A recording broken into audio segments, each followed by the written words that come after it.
Somebody asked me to talk about epistemology. All right. They shall have it. And epistemology is a branch of philosophy concerned with the question of how it is possible to know anything and what is truth and questions like that. B. Epistemology is a study of natural history, two studies of natural history.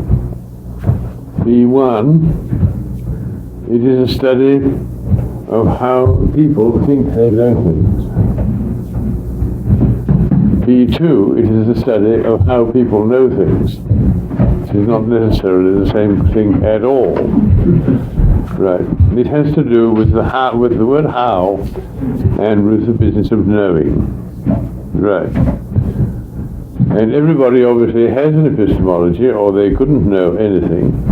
And those who say they don't have an epistemology have a lousy one. Now, anthropology, apart from being traveller's tales, becomes a critical aesthetic study of epistemology.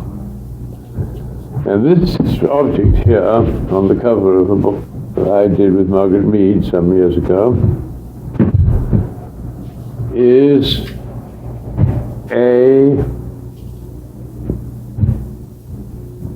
an exhibition by Margaret and Gregory of a work of art by a Bolognese,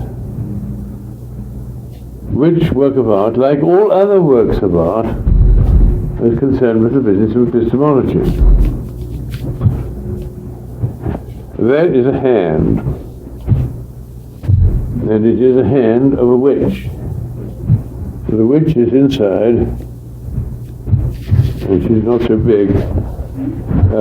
She actually is, that's the natural size of the hand, actually. We took the hand off it's a shadow play puppet, and we took the hand off the puppet and used it for the cover of the book and then fixed it back on the puppet again. And here is the whole puppet in the middle at the bottom of there, and it's that hand there.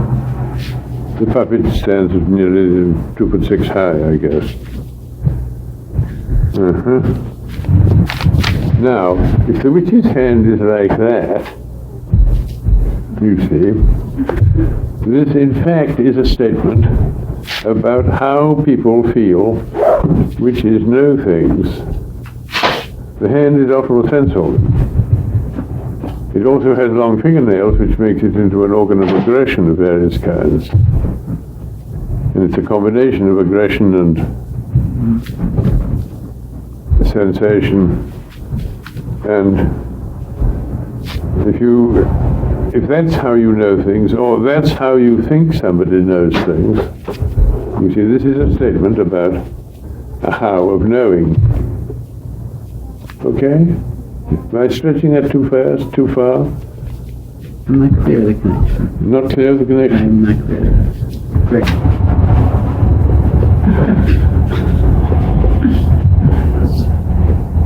You see, there's something screwy about how that thing knows things. And its way of knowing things becomes then a tyranny that controls everybody.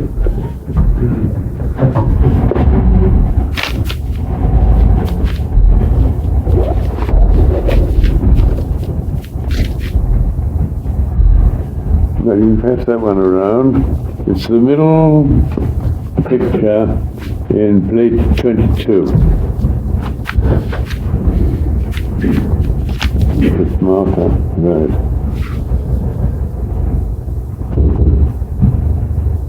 So that a next step, for example, in epistemology is, we might ask, how is it that you have two eyes, one on each side of your nose? You grew up from a little pulpy little mass of nothing, rather complicated, but with a lot of message material carried in it, called DNA, etc., and so on. And that grew and it divided, and it grew and it divided, and in the course of time, it produced at one end, you know, this thing with two eyes and a nose between, and a mouth somewhat south of the nose.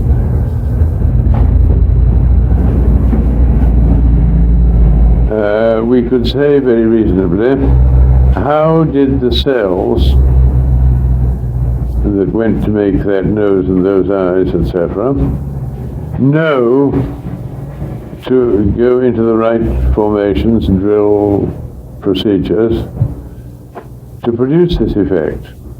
It's produced with quite considerable uniformity through a human population, through even a mammalian vertebrate population. And, you know, some of them have an extra eye in the middle of their foreheads, but that's mythological.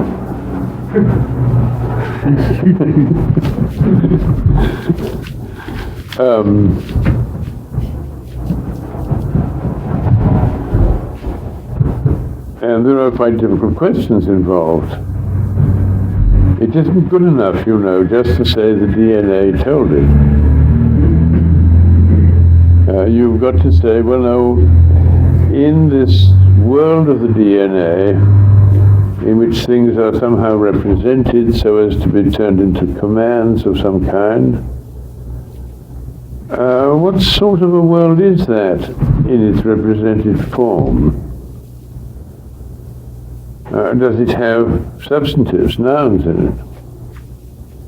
Is there a word in DNA script, other words at all, which might mean nose? Is there another word which might mean eyes? And is there a word then which might somehow, God knows how, mean the distribution of eyes in relation to noses? And the answer is that is certainly a nonsense way of talking, you know. So then there's a sort of a jump in our thinking which takes us into the questions of talking, not only a question of how can things be known, but how can things be communicated. And since what is communicated, since the message is never the thing which is communicated, I mean, there are no noses in your chromosomes, you know. There are no eyes in your chromosomes. There are presumably no relations which are the relation between eyes and noses. And what the hell is there? And how in hell did you do any of this? Well, the answer is that geneticists in principle don't know, because they haven't asked these questions. They thought if they could find a gene or something which had to do with how many fingers, that was a gene that had to do with how many fingers, and they called it, you know, quote, 5 fingers, or they called it 4 fingers if it gave you 4 fingers, or they called it 6 fingers if it gave you 6, or they called it double fingers if it gave you double fingers, and they called it brachydactyly if you didn't have the right number of joints in your fingers, and so on. But what really the message consisted of, that is something else again. So, we face a very interesting question. If I say to you, how many fingers do you have on a hand? What is your correct reply?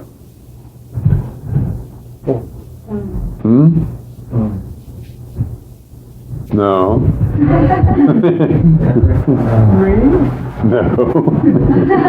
The correct reply is no. No. You're asking the wrong question, Bateson.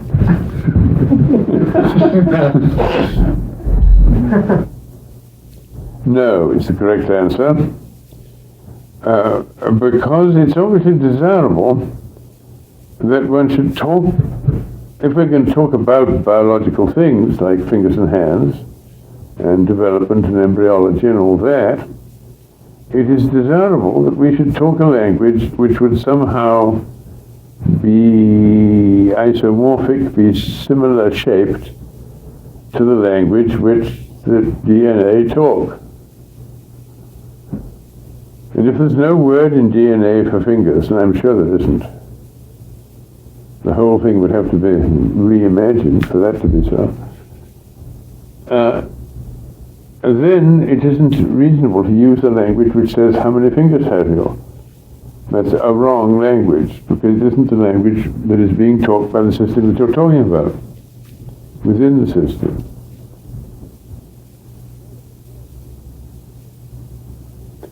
So, it's probably a little more correct to say, how many relations between pairs of fingers do you have?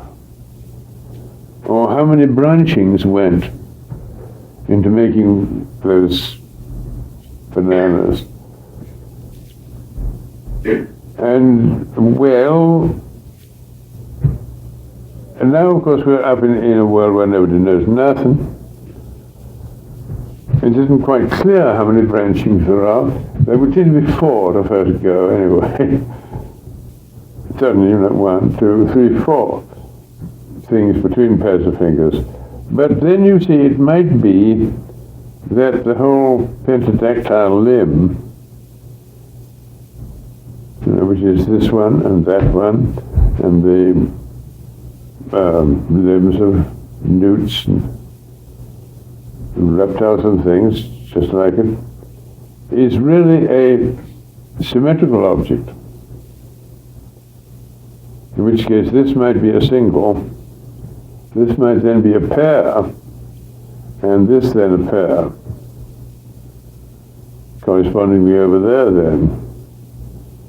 And then you've got a rather different problem in growth control to produce it, and you've got to add on the end of it something that will skew the whole thing so that this is not symmetrical with that quite, and this not symmetrical with that, and so on.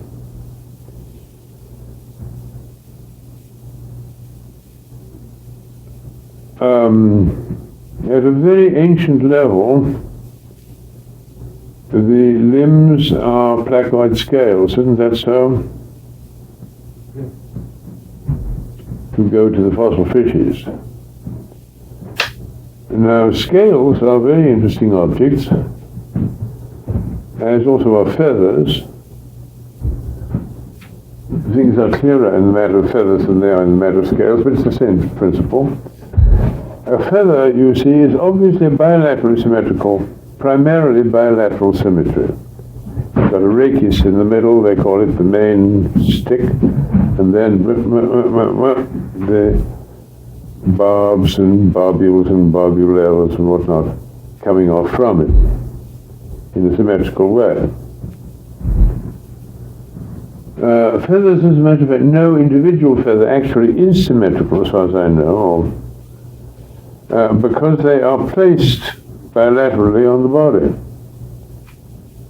And so there are feathers here and feathers here, and a feather here is the mirror image of a feather there, because they're bent.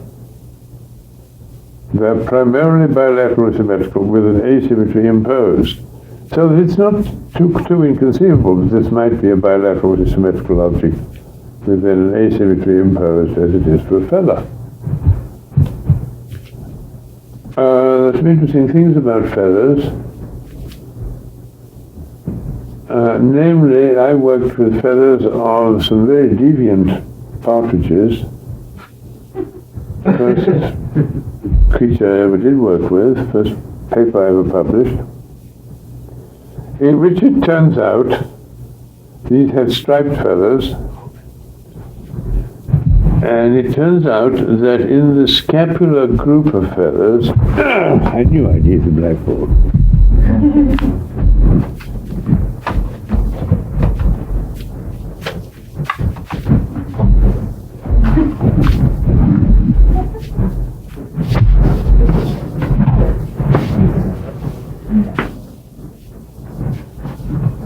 That's a bird with no feathers on.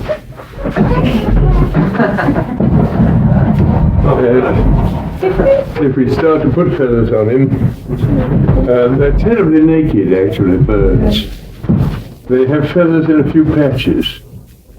And the patches are all named like good zoological things. And there is a patch about like that there, and it has its pair on the other side there. And those are the scapular patches. There are about 100 feathers on the scapula, on each side, the birds I looked at. And the interesting thing is that the feathers in this patch are quite asymmetrical.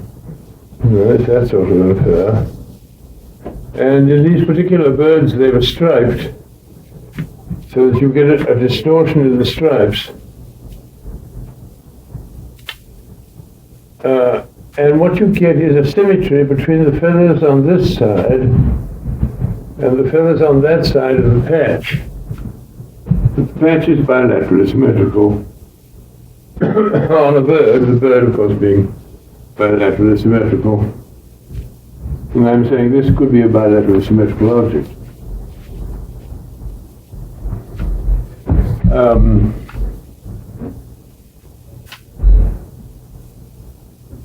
So the question, how many fingers have you, becomes a tricky sort of question if you push it back onto the question in terms of growth determination. How many? Is there a number? Or is there only pattern in some way? Only relations? And the whole of language, you see, becomes then a sort of distortion of epistemology in which we continually probably distort how the world is. You see, for describing anything, there's an infinite number of ways of skinning a cat, so to speak. But some of these ways are right and some of the ways are wrong, because that which you are describing is biological and was made by message systems. And you get back to this problem of how are you going to follow, be in harmony with the message system of the living creatures, which are, after all, the most important things in your world, including yourself. And it would be very nice to get closer to that if we could. Now some funny things arise.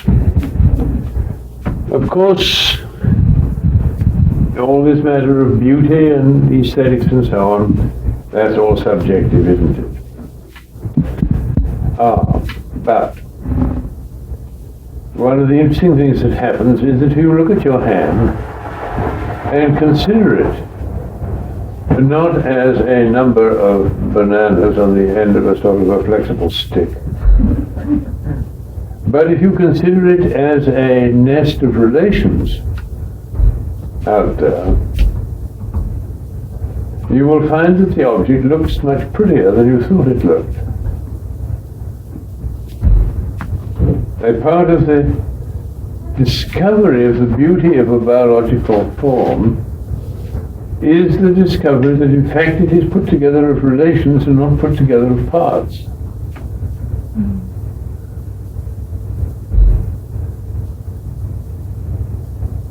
This means that with a correction of our epistemology, you might find the world was a great deal more beautiful than you thought it was. Or you might let in the fact of its being beauty in a way that you were able to keep it out by thinking that the world was made of parts and wholes. Not only that, but you wouldn't be able to collect things. The whole problem of possession begins to look totally different. If what you've got to possess are multiples of relationship rather than multiples of bananas, you see. It's easy to collect multiples of bananas. You can stack them in various ways and so on, count them, tell your neighbors how many you've got, and so on. But to say relations, I don't know how many relations go to make this rather elegant object here. thousands. And relations between relations, and relations between relations between relations. And this brings us to another aspect of biological epistemology, namely that there will always be a hierarchy. I mean, relations and relations between relations, relations between relations between relations, and so on. And that opens up a whole nest of problems for how to talk about it. These are all things, you see, which nobody knows how to talk about. There is no way of talking about them. And the whole of language as we have it conceals this world, which I'm sort of opening a little bit of a crack onto so you can look in.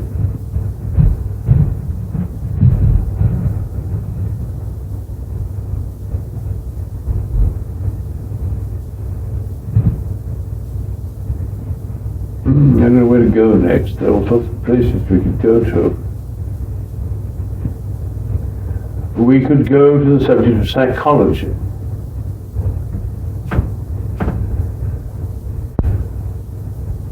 There is something called role theory in psychology. It was giving me a dose of role theory yesterday or the day before. They believe that it's so prettily and nice and sweet and everything.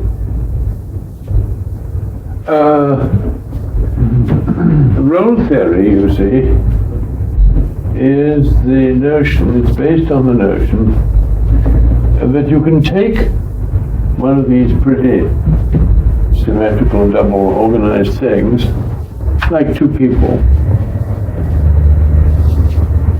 slice it in half, and look at one side. You look at the relationship between two people, slice it in half, and look at the role of one of them. Now, if in fact the organization is like the organization of this poor chicken here, you see, it is really silly to think you can understand the anatomy of a half chicken. Because you know, it's as you may say, half-assed. You can slice it that way.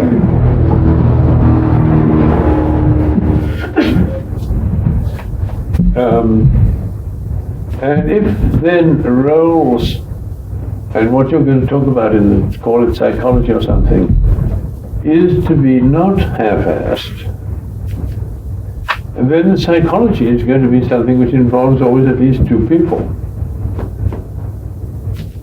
In fact, it's not going to be inside here, it's going to be outside here.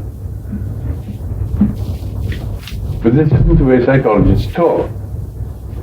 The basis of psychological language was carefully exhibited by a comic comedian, or what do they call it? I don't mean a comedian, I mean a writer of comedies called Molière in the 18th century. And in the end of one of his plays, there's a sort of coda in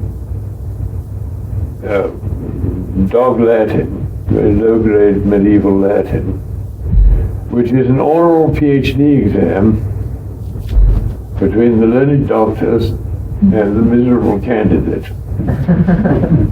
And the doctors asked the candidate in this rather horrible Latin, how is it that opium, why is it that opium puts people to sleep? And the candidate triumphantly replies, because, learned doctors, it contains a dormitive principle. And of course, if you happen to have a biochemical lab, you can fractionate the opium and determine in which half of the fraction the dormitive principle resides. And then you can fractionate it again. And you can determine what sort of treatment of the opium will destroy the dormitive principle. And you can devote a lifetime to studying dormitive principles. But this, you see, is baloney.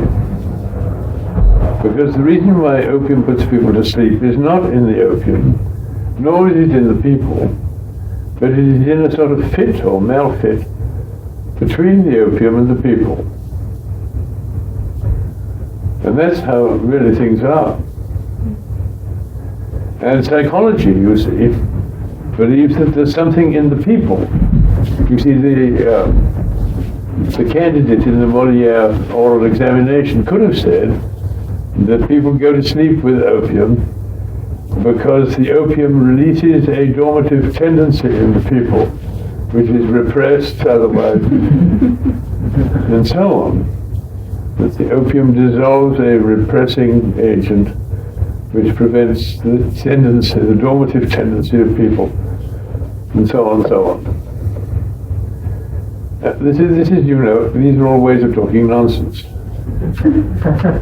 And the only escape from talking nonsense is to talk about the opium and the people simultaneously.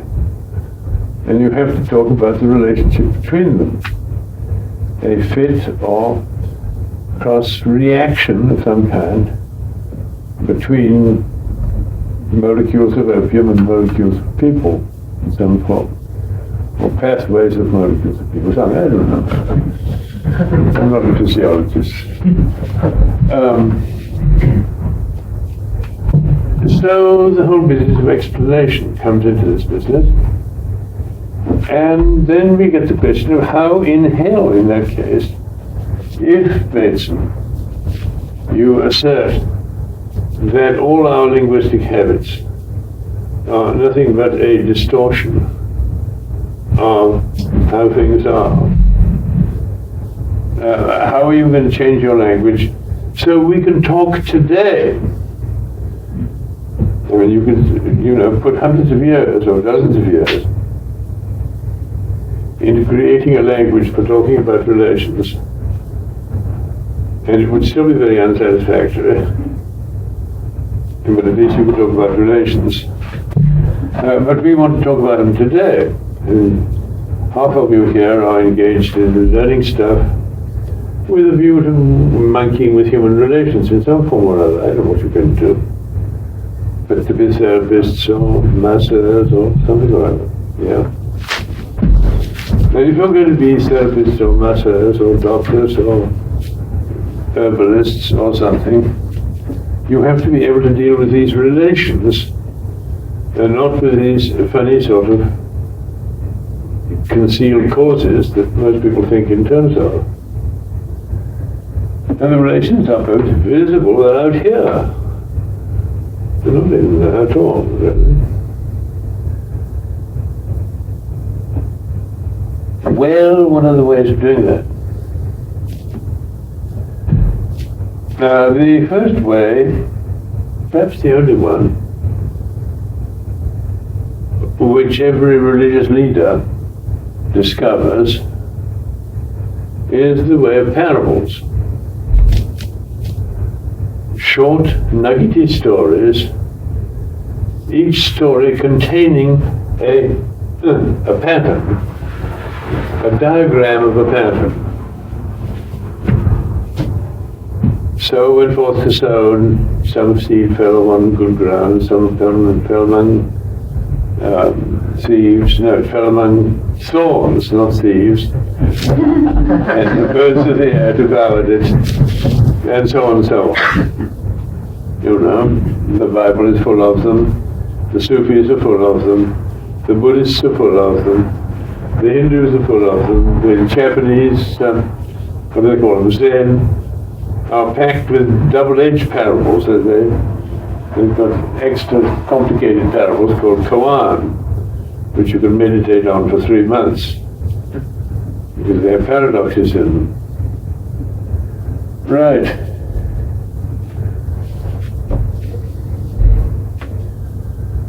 So, you know, there was a story of a man who had a tame computer, and he wanted to know whether computers would ever think. So he programmed the computer to solve the problem. Do you compute that you will ever think like a human being. And the computer thumped and bumped and finally printed the answer on a piece of paper, as they will. And the man ran to get the piece of paper, and he read it. And on it was printed, quote, "That reminds me of a story."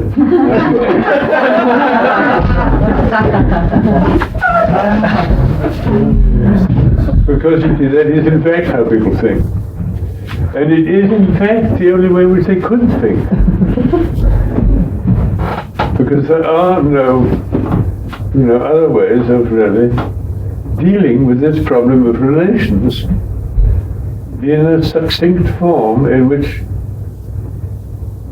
all the relations that you want to think about sort of simultaneously can get into the picture together, or get into the picture properly piled on top of each other so they pull on each other the right way. This is the function of stories. This you can do with stories. And in fact, stories are the royal road to the study of epistemology. Now, obviously, stories don't have to be, in one sense, true in order to study epistemology. That is, the story of the sower who went forth to sow, and some seed fell on good ground, etc., etc. There never was a sower, or was there? There was a class of sowers, maybe there was, and a class of birds that ate some of the seeds that fell among stones, and a class of thorns that ate some of the seeds that fell among thorns. But there was no particular sower of whom the story of the parable of the sower was true. What was true was the relations within the story, and not the story itself. Right? So, it becomes possible, you see, to create a sort of mathematics. And this is what mathematics really is a study of epistemology. The Galois groups are the best, but I don't want to get into the mathematical area because I'm not competent. You were shooting a question in. I was wondering whether you refer to the fact that in patterning, in telling the story, there is a pattern inherent in the story itself. I was asking whether the pattern. Always a pattern in the story. Always a pattern in your distortion of the story. What about the reality that the story pretends to tell? Is there a pattern in that? Which reality? There never was a sower. There is. There doesn't need to be one. You see,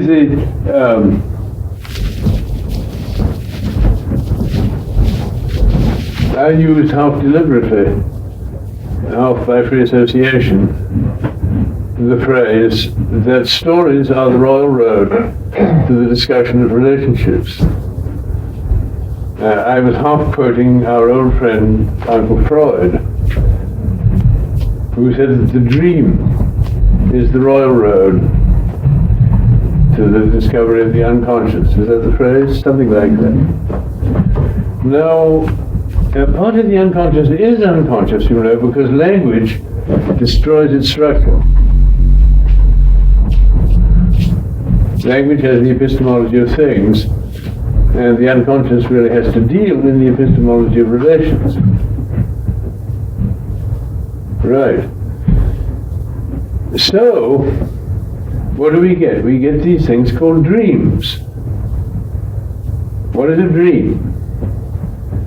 A dream is a statement in the language of things in which the things mentioned are not the things referred to,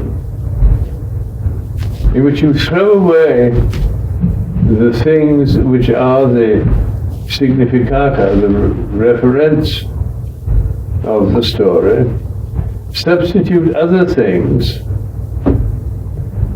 And that which is true about the dream is the formal relations contained in it. So I dream about a cup on the table. And I go to my analyst and I say, oh dear, I had a dream about a cup on the table. And he hears the word, oh dear. So he knows there's something screwy about the cup on the table. What? Well, now what have I given him? I've given him a relation. And he starts looking at that relation, usually without telling me what he's looking at, because that would be, fake. It would make it too easy for me to cheat, or for him to cheat. And, well, the cup is supported on the table. So we begin to look at the problems of support. Dreams are usually often interpersonal, so the support was probably interpersonal. And cups, well, anything in the cup, well, I wondered whether there was milk in it. Ah, is that so?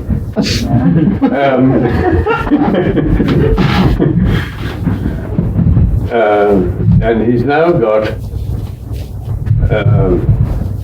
me dreaming about possibly milk in a situation of support. Well, you can do the rest. What happens, it's so good crying over spilled milk. Is it? Because my mum was a bitch, yes. And so on. That what is carried across is not, we have a something, X, and a something, Y, and some sort of a relationship between them. X contains Y, X supports Y, X feeds Y, loves Y, hates Y, pushes Y, something. And this is my dream. And the only thing about the dream that's of any interest to anybody is this in the middle. Because these things are substitute reference. And the dream, in fact carries the isomorphic shape of its subject matter. But its subject matter, you see, doesn't really contain any substantives either. We think in a vulgar sort of way, when we interpret a dream, as it's called, that we take the X and Y of the dream and put in there daddy, and something else here. Possibly mummy, possibly self, and so on. But that ain't so. These things that we put in are still not the subject. This is the subject of the dream, for God's sake.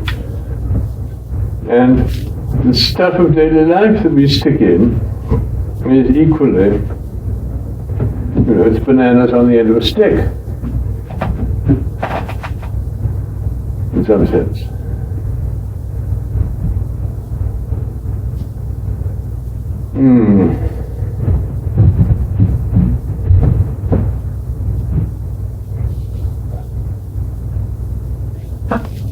How come then we perceive the world as having objects if it's all relations, or it would seem that it's felt to us that way? Well, I'd like to be quite sure that you do. Well,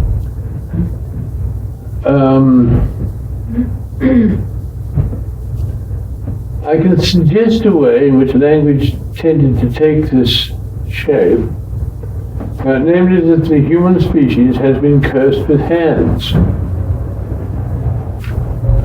And language tends to be a representation of a relationship between hands and the outer environment. And this breaks the outer environment into separate pieces in some way. This is one of the things that always made me so sure that porpoises do not have a language. Anything that a linguist would call a language. because they absolutely do not have hands. Now, they do have posture, they have sound, they have a certain amount of sight, not enormously much sight. You can't see much under the sea anyway, at best. When your vision is in very clear water, you may see 20, 30 feet, but that takes very good water. And ordinary water, you see a foot, 2 feet. They have eyes, and fish have eyes, but I don't think there's really much visual image stuff. And so a number of the porpoises, the ones that live in mud, are absolutely blind anyway.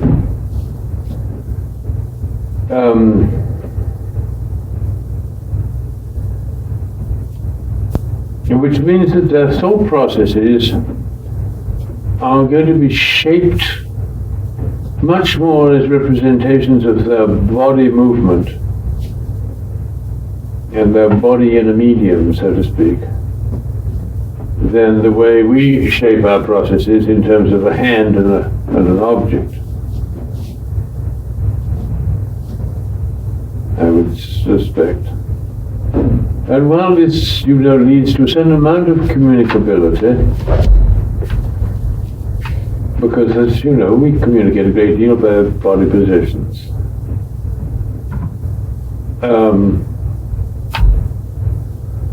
It doesn't, I think,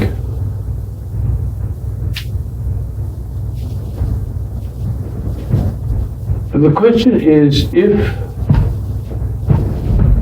suppose you had an L-shaped tank and two porpoises on this side of the one's live of the L, can one porpoise say to another, there's some fish on the other limb of the L, in a position not visible to either of them? And my guess is no. Question, why shouldn't language be an adjunct to other forms of communication? Well, it is, of course.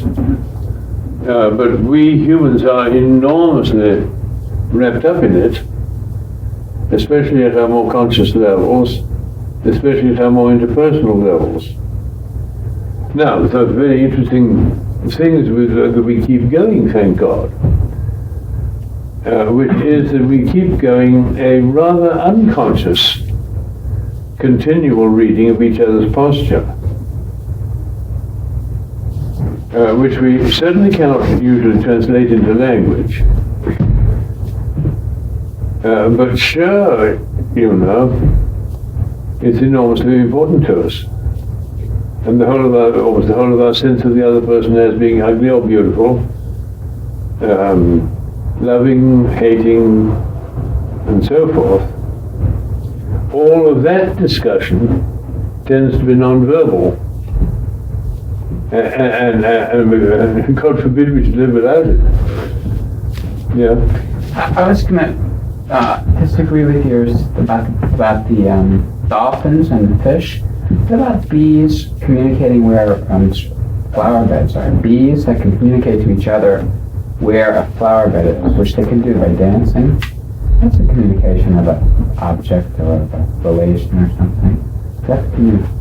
It's made of signals which do not have immediate formal reference to that which they're talking about. And the opposite of digital being analogic or iconic. Images or representations of magnitudes.